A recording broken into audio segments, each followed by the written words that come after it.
Assalamualaikum warahmatullahi wabarakatuh.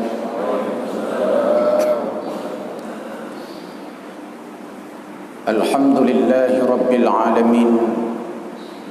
Arsala rasulahu bil huda wa dinil haqq liyudhhirahu 'ala ad-din kullih wa kafa billahi shahida. Ashhadu an la ilaha illallah wahdahu la sharika lah wa ashhadu anna sayyidana Muhammadan 'abduhu wa rasuluh la nabiyya ba'dah. Allahumma salli ala sayyidina Muhammad wa ala alihi wa sahbihi wa mawalah. La hawla wa la quwwata illa billah. Allahumma subhanaka la ilma lana illa ma 'allamtana innaka antal alimul hakim. Rabbana zidna ilma warzuqna fahma.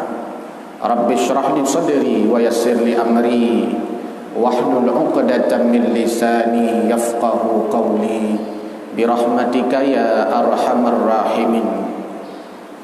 Hadirin wal hadirat, muslimin wal muslimat, ummi, ayah, adun, adau, jamaah subuh yang dimuliakan Allah Subhanahu wa taala. Segenap syukur diiringi puji kita persembahkan kehadirat Allah Azza wa Jalla. Berkat kudrah dan iradahnya Allah gerakkan hati dan langkah di tengah gerimis hujan yang begitu indah dan mempesona. Kita tinggalkan rumah mewah, tempat tidur yang empuk, hadir ke masjid ini dalam rangka menjadikan salat subuh berjamaah sebagai salah satu instrumen untuk mendekatkan diri kepada Allah Azza wa Jalla. Teriring salawat dan salam kita persembahkan kepada junjungan alam Nabi besar Muhammad sallallahu alaihi wasallam, teladan dalam kita berbuat, uswah dalam kita beramal, contoh dalam kita bekerja. Hadirin wal hadirat jamaah subuh yang mulia, menurut data Badan Pusat Statistik bahawa angka harapan hidup laki-laki di Indonesia 69 tahun, sedangkan angka harapan hidup perempuan di Indonesia 73 tahun. Lalu disimpulkan rata-rata angka harapan hidup penduduk Indonesia 71 tahun. Jika melihat data ini menunjukkan bahawa angka harapan hidup perempuan jauh lebih tinggi daripada angka harapan hidup laki-laki. Dan itu realitas sosiologis menunjukkan memang perempuan lebih mandiri daripada laki-laki. Buktinya survei membuktikan 90% isteri yang ditinggal mati oleh suaminya tidak menikah lagi, sedangkan 90% suami yang ditinggal mati oleh istrinya menikah lagi, bahkan galam mati kagak kereling-kereling yang baru. Hadirin yang mulia, itu data statistik. Lalu kita lihat sabda Nabi. Kata Nabi, usia umatku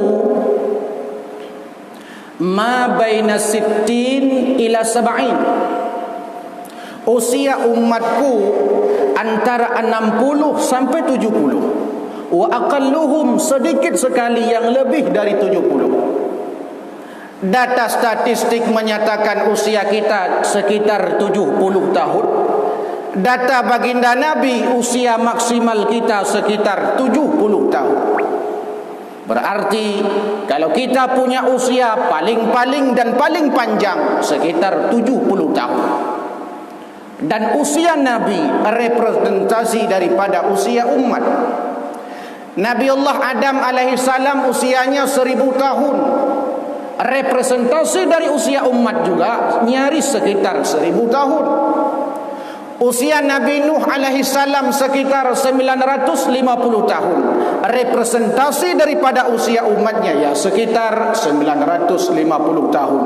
Nyaris seluruh para nabi usianya di atas 100 tahun. Itu juga tanda bahawa umat-umat mereka usianya sekitar 100 tahun lebih. Baginda Nabi usianya 63 tahun.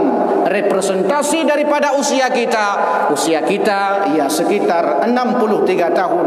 Apalagi baginda Nabi menyebutkan usia umatnya ma baina sittin ila sab'in.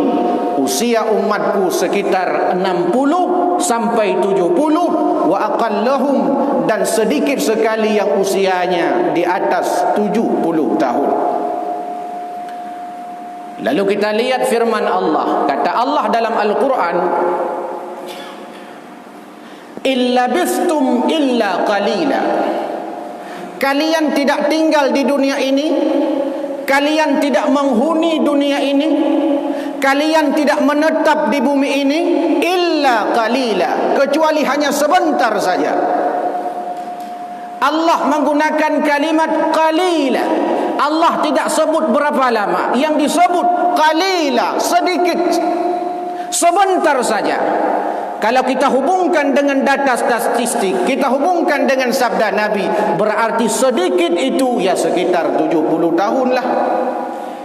Lalu kita lihat perspektif akhirat. Kata Allah dalam ayat yang lain, wa inna yawman 'inda rabbika ka alfi sanatin mimma ta'udun. Kata Allah, sesungguhnya satu hari dalam pandangan Tuhanmu, satu hari di sisi Tuhanmu 1000 tahun dalam hitunganmu. Apa artinya? Berarti satu hari akhirat 1000 tahun dunia. Satu hari akhirat 1000 tahun dunia. Kalau seandainya kita tadi lihat data statistik ada usia kita 70 tahun, sedangkan satu hari akhirat 1000 tahun dunia, hidup 70 tahun di dunia, berapa lama dalam pandangan akhirat? Ya paling-paling 2 jam. Berarti hidup di dunia 70 tahun, itu dalam pandangan akhirat sekitar 2 jam saja. Nyan menyenau dep 70 tahun. Man menyenau dep 70 tahun tak kan? Tejum di tengah lah. Nau dep 50 tahun. Tejum tak kan? Nau dep 20 tahun. 50 minit tak kan? Tapi meskipun hidup 2 jam, hidup 2 jam inilah yang akan menentukan kehidupan yang kekal abadan abadi di akhirat. Dalam 2 jam itulah kita ibadah, dalam 2 jam itulah kita beramal, dalam 2 jam itulah kita ikut kegiatan SMS, dalam 2 jam itulah kita ikut kegiatan GPS, dalam 2 jam itulah kita hadir ke masjid ini. Dalam 2 jam itulah kita berkeluarga, dalam 2 jam itulah kita berkuasa, dalam 2 jam itulah kita menjabat, dalam 2 jam itulah kita pernah bayi, kita pernah jadi anak-anak, kita pernah jadi remaja, kita pernah jadi muda-mudi, kita pernah jadi dewasa, bahkan kita pernah jadi lansia.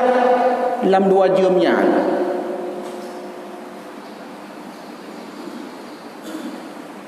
Kadang-kadang dalam 2 jam itulah kita menipu, dalam 2 jam itulah kita berbohong, dalam 2 jam itulah kita menghibah. Kadang-kadang lalu murung oh tak bertempat, tijum di tengah ke ribah, 20 minit sagai ke ibadah. Hadirin yang berbahagia, itu usia 70 tahun, yang dalam takoh. Takoh pertama takoh balik, akil balik. Usia 15 tahun. Kat takoh. Nyeng dalam takoh mumang. Nya takoh mumang lam fiurana mumang 2 jam sapa? Man 70 tahun kamu mumang, padin tahun dah mumang itu dunia.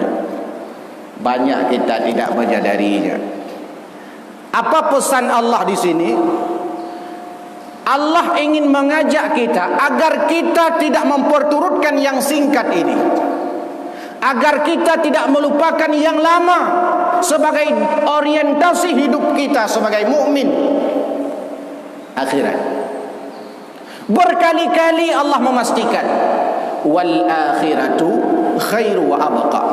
Akhirat lebih baik dan lebih kekal. Bahkan hadirin yang mulia, usia hidup kita di dunia ini malah kadang jauh lebih singkat daripada usia kita di alam barzah. Usia kita hidup di dunia ini bisa berjalan ke sana kemari, kadang-kadang lebih singkat dibandingkan dengan umur kita nyawa iup bak mane. Usia kita di alam kubur jauh lebih lama di sana. Lebih tragedi kadang-kadang daripada ini. Tapi berapa banyak orang tidak menyadarinya. Maka Syekh As-Samarkandi dalam Tanbihul Ghafilinnya itu menyebutkan bahawa setiap hari bumi menyeru manusia 5 kali. Setiap hari bumi ini menyeru manusia 5 kali. Fiura limangga hai le bumau, ipegah le bumau. Hai manusia, sekarang kalian berjalan-jalan di atas punggungku, tapi tunggu suatu saat engkau saat mati akan dikembalikan ke dalam perutku. 2 ikut le bumau. Hai manusia, sekarang engkau makan enak di atas punggungku, suatu saat tubuhmu akan dimakan ulat di dalam perutku. Hai manusia, sekarang kalian bersenang-senang di atas punggungku, suatu saat kalian akan menangis di dalam perutku. Hai manusia, sekarang kamu berleha-leha, bersorak-sorai gembira luar biasa di atas punggungku, suatu saat engkau akan tersedih, terseduh-seduh di dalam perutku. Hai manusia, sekarang engkau bermaksiat di atas perutku, suatu saat engkau akan disiksa di dalam perutku. Tiap hari, tiap saat. Bahkan pegah dalam kitab, urang matenya sampai hireun ke urang udek. Orang yang sudah mati itu sampai heran dengan orang yang hidup di dunia ini. Apa yang mereka herankan? Mereka heran kenapa waktu yang begitu banyak Allah berikan kita sia-siakan. Hireun ke? Memang benar, orang yang bisa merasakan nikmatnya muda, orang tua. Orang yang bisa merasakan nikmatnya sehat, orang sakit. Orang yang bisa merasakan nikmatnya kaya, orang miskin bila ia pernah kaya. Orang yang bisa merasakan nikmatnya hidup, orang mati. Orang matilah yang lebih tahu berapa banyak dan berapa besar harga hidup ini.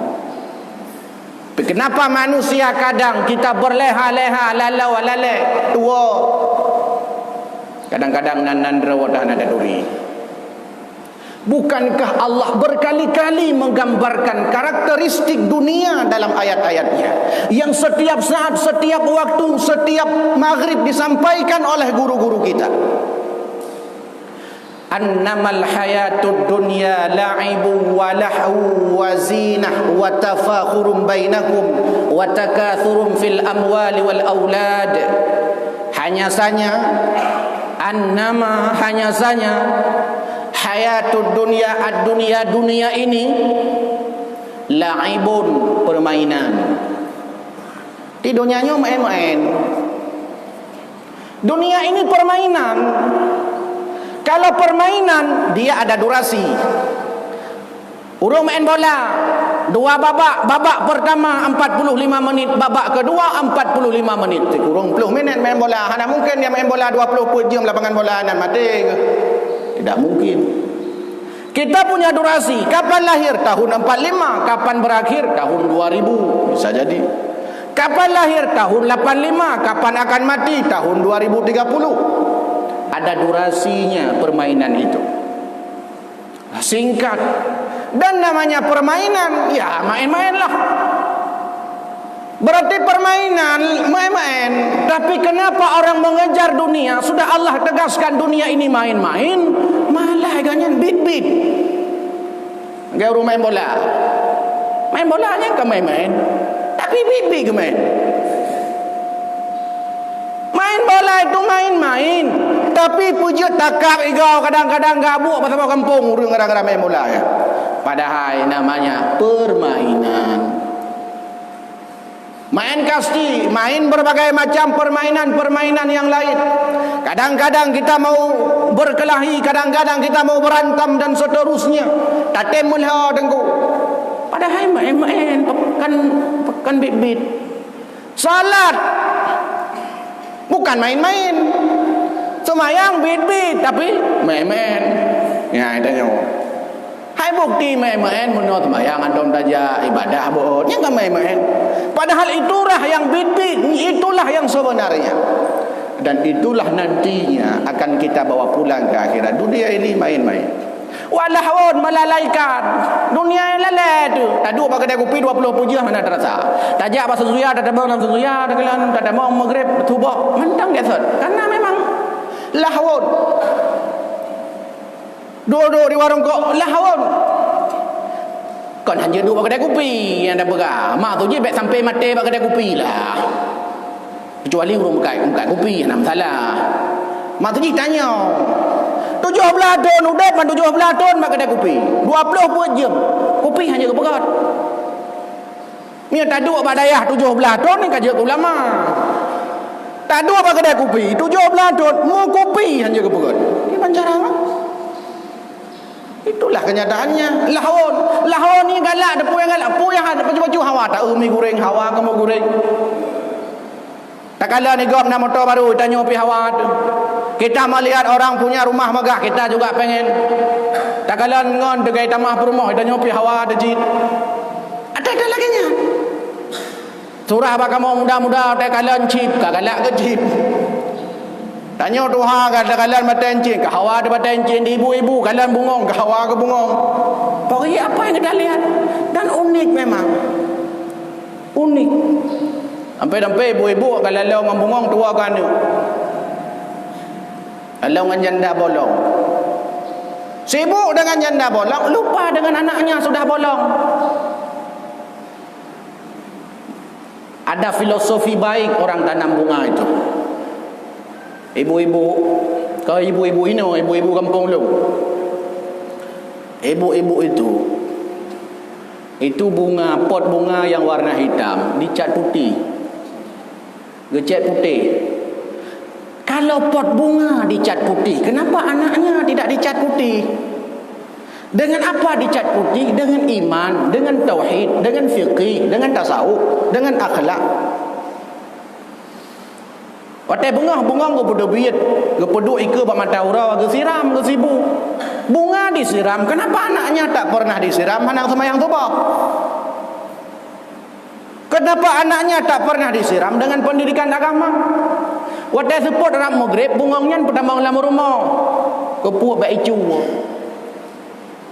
Anaknya sudah dicuri orang, dicuri akidahnya, dicuri akhlaknya, dicuri ibadahnya.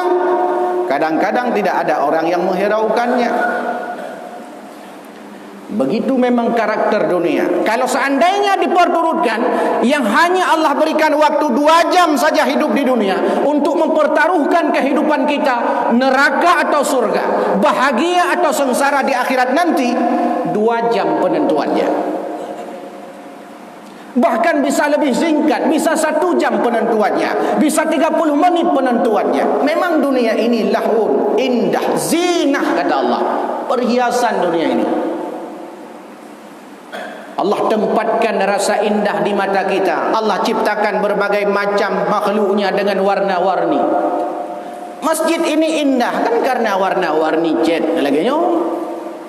Mesti cat hitam mandum. Analaga. Allah ciptakan keragaman supaya indah.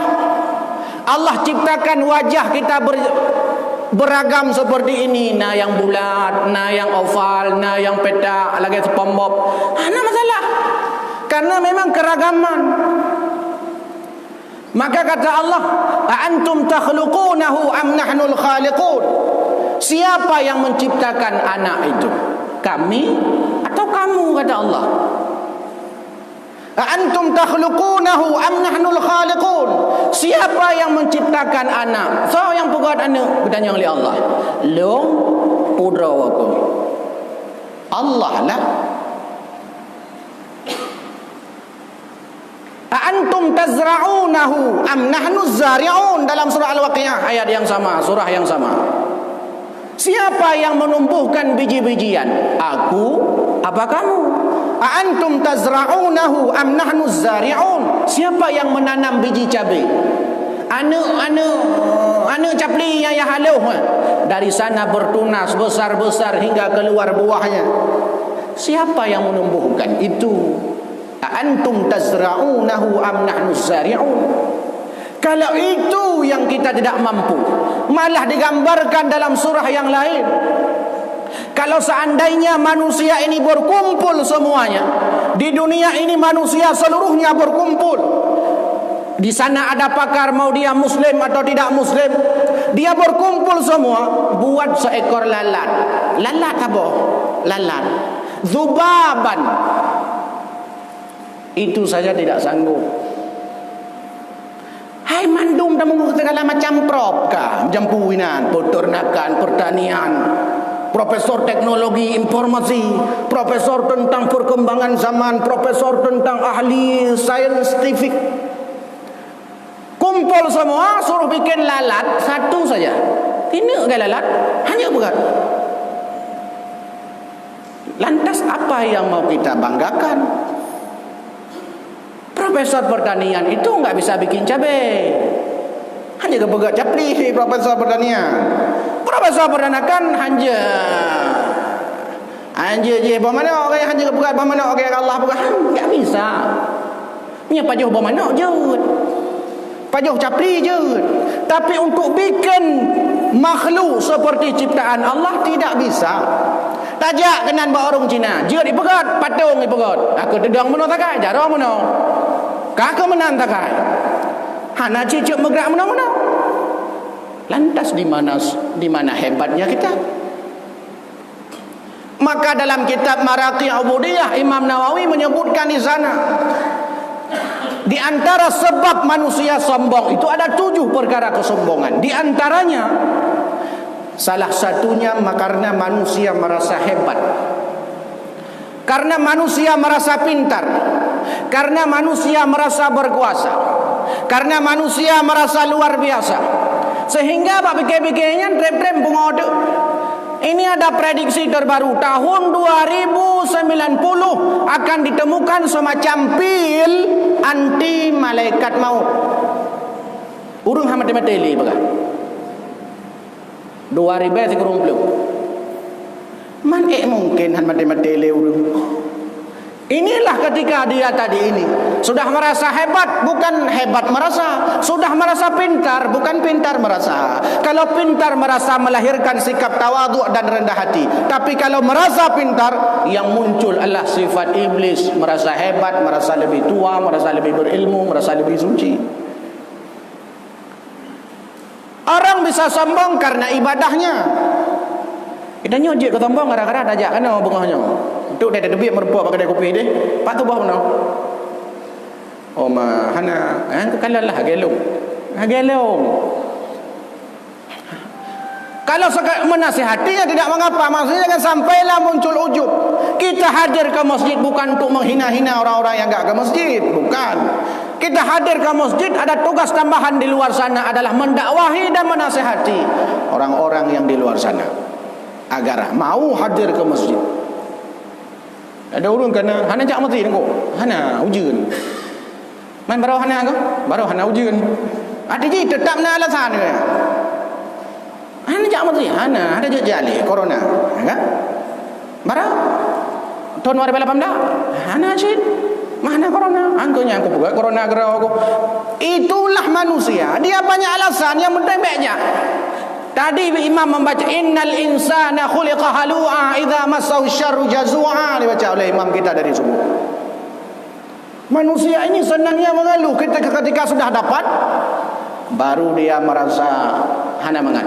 Dia pengen sesuatu yang kadang-kadang sampai dia stres, hingga digambarkan dalam Al-Quran, alhaakumut takatsur, dia senang dengan megah-megahan. Hatta zurtumul maqabir, kapan dia merasa bahwa tidak ada lagi gunanya apa yang dia cari? Ketika dia sudah masuk ke dalam kubur. Pada saat itulah dia baru sadar bahwa yang membantunya bukan keluarganya, yang membantunya bukan hartanya, yang membantunya adalah sedekah jariyahnya, yang membantunya adalah anak yang salehnya, yang membantunya adalah ilmu yang bermanfaatnya, yang membantunya adalah doa-doa orang saleh, doa-doa orang mukmin yang masih hidup kepadanya. Hadirin jemaah subuh yang berbahagia, sebab itu wa tafakhurum bainakum wa takathurum fil amwali wal aulad, isi manusia di dunia ini kata Allah hanya bermegah-megahan, hanya memperbanyak, saling memperbanyak. Wa takathurum fil amwali wal aulad, dia bangga dengan istri, bangga dengan suami, bangga dengan anak, bangga dengan harta. Bukan tidak boleh kaya, kaya haruslah. Kaya boleh, tapi kekayaan itu tak boleh diperoleh dengan menghalalkan segala cara. Silahkan kita berkuasa, tapi kekuasaan itu tidak boleh diperoleh dengan menghalalkan segala cara. Semua akan diminta pertanggungjawaban nantinya oleh Allah Subhanahu wa taala atas apa yang kita kerjakan, atas apa yang kita lakukan. Siapapun kita pasti akan dipertanyakan atas apa aktivitas kita di dunia ini. Hadirin yang dimuliakan Allah Subhanahu wa taala, 2 jam hidup di dunia, 2 jam dalam pandangan akhirat. Jangan sampai 2 jam inilah yang membuat kita celaka selama-lama di akhirat. Kita benar-benar harus menyadari ini. Begitu singkat memang hidup ini. Anak dah ya. Saya pernah bertanya pada orang-orang tua, duduk lu tanya, "Adik kau umur apa?" Kan 65. "Oma ka tua bu?" Angkanya anak dah kalau kan 65. Anak dah 65. Ikatnya anak dah 65 yang buka. Nah orang kali mengkawin kan anak 7 bah, hotel anak 7 bah buka apa rumah omai, anak dah ai dia anak dah ka 7 hotel dia. Kui berumah yang kenyai ron anak dah 7, mamnya dah berimo. Nyampa ni dah. Kadang-kadang kita tidak sadar begitu cepat waktu berlalu. Ada orang-orang yang dia sudah mendesain waktunya, habis ini mau ke mana? Badai 5. Sudah didesain kan? Harus didesain. Oh pohnya untuk badai 5, oh poh 7 untuk kau gede, oh poh 7 kau olahraga, oh poh 8 untuk kau rumah, oh poh. Kan terjadwal. Ada orang ini sekarang nyoto ada mau aja kayaknya. Aku aja. Ada mau. Tidak ada perencanaan hidup. Ilmu manajemennya rendah.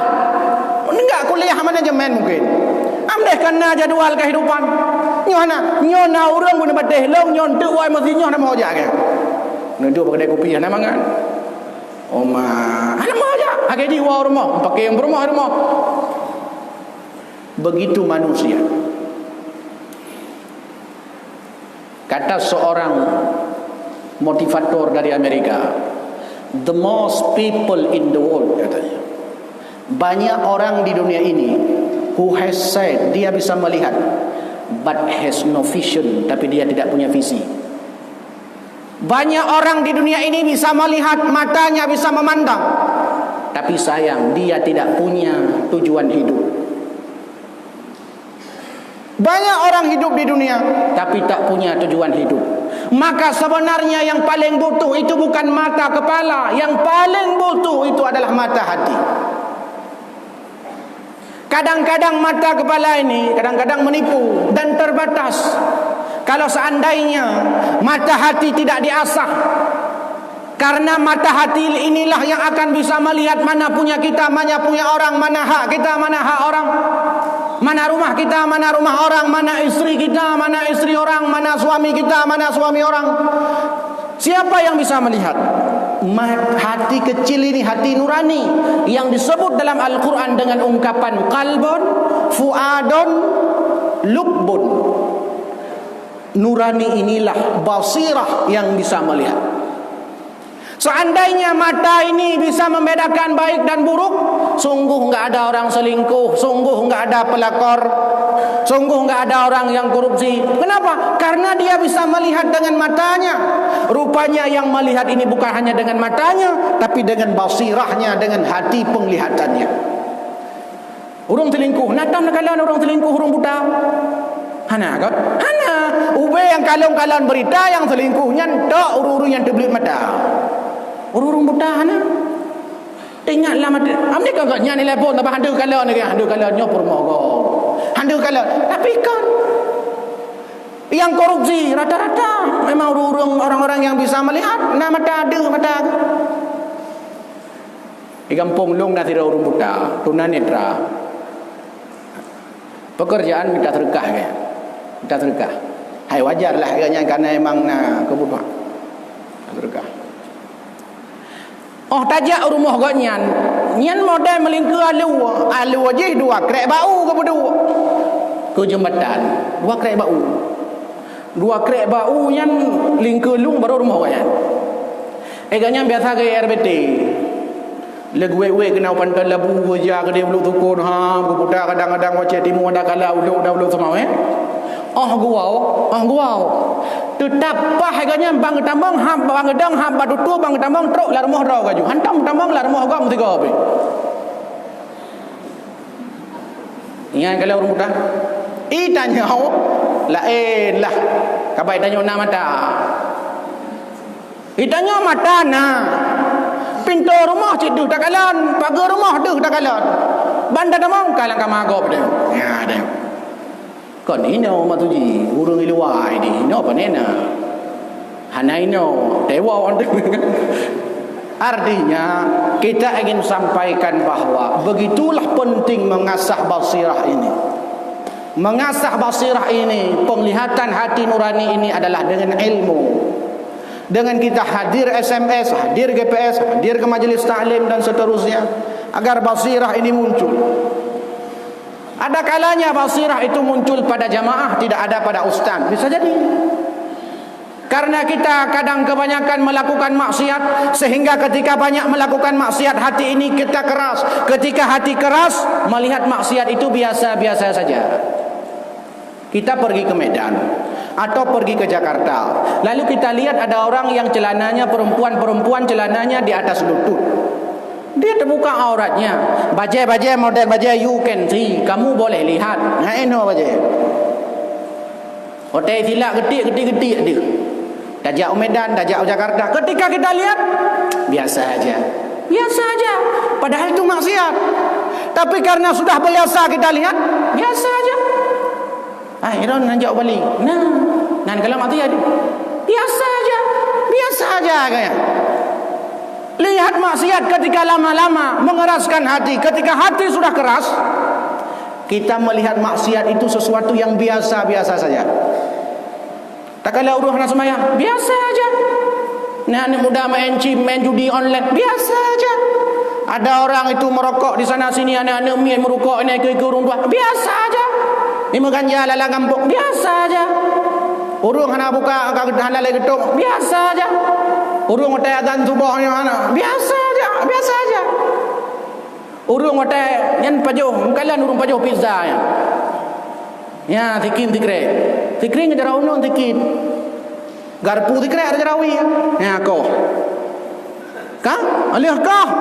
Ngan pu celok labah, ngan jarawi ya. Pegah makanan modern tapi urung pajuh hana modern. Biasa aja. Itu yang udah kalah biasa aja. Hana mesti sesuatu yang aneh. Nah urung selawak sama cewek-cewek lah kan biasa aja. Kipan nilai urung hana ikut pengajian biasa aja.